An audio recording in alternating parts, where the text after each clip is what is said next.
Cheerio, good chums. Today we're going to be looking at my AP World History notes a few days ago after I did my reading my biology notebooks, my notes in British. So, let's get into it. In the period between 1200 and 1450, nation-states and empires arose, such as the Mongol Empire, the Kingdom of Mali, the Inca Empire, and France and England. At the same time, Islam was spreading across trade routes. From the 6th to 5th century BC was when Confucius, Laozi, and Buddha lived. 206 BC to 220 AD was when Confucianism was the religion of China. In 939, Vietnam gained independence from China before it became the Song dynasty, which lasted from 960 to 1279.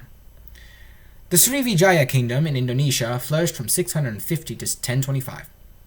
Genghis Khan lived from 1162 to 1227, and in the later part of his life he carried out the Mongol conquests, starting in 1209, which continued after he died until 1240.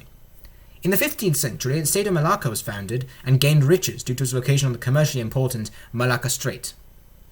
Many religious figures lived in the Middle East, notably Jesus Christ, Son of God, who lived from 4 BC to 29 AD, and Prophet Muhammad, who lived from 570 to 632 AD.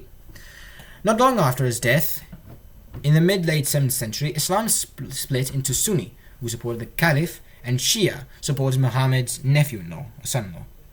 About 50 years later, in 711, the Muslims started the conquest of Spain, ending in 718.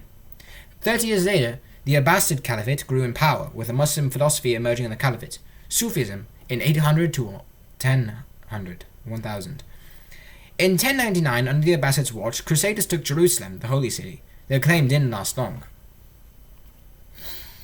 The Delhi Sultanate was established in India in 1206.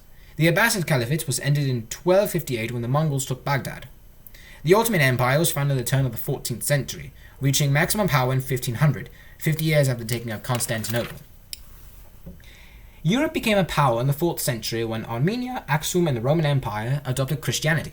For the next 3 centuries, Europeans would spread Christianity to Nubia, Sudan, and China. The rest of Europe adopted Christianity between 500 and 1200 AD. Famed Byzantine Empire Emperor Justinian ruled from 527 to 565. The Christian schism occurred in 1054, with the former Roman Empire areas retaining Catholicism and the Byzantines adopting Orthodox. Not long after, Pope Urban II authorized the Crusades to conquer the Holy Land, with the disastrous Fourth Crusade involving the sacking of Constantinople. The Byzantine Empire ended in 1453 with the Ottoman conquest of Constantinople. In the mid-14th century, the bubonic plague ravaged Europe, killing about a third of Europe's population, and at the end of the plague, the European Renaissance kicked off. Around 600 AD, the critical trans-Saharan trade was established. A century later, the Kingdom of Ghana was formed, lasting until 1100. During the later part of the Ghana Kingdom, the Swahili civilization arose in 1000, lasting until 1500. The 14th and 15th centuries hosted many important events. The Hausa city-states during that time, the peak of the Kingdom of Mali, 1324 to 1325, Ibn Battuta's journey, 1350 to 1351, contact with the Portuguese and Chinese, 15th century, and the formation of the Songhai Kingdom. Maya society from 250 to 900 AD. During that time, from 550 to 650 AD, Teotihuacan collapsed. In 860 and ending in 1130, the Anasazi people flourished. In the 10th century, the Micronesian societies on Pohnpei developed.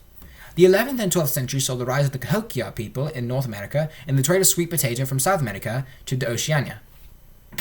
I have more notes after that, and I will be adding notes, but this is just the first part from pages 2 to 6 in my AP World History textbook. So, be sure to expect more notes on AP World History after this.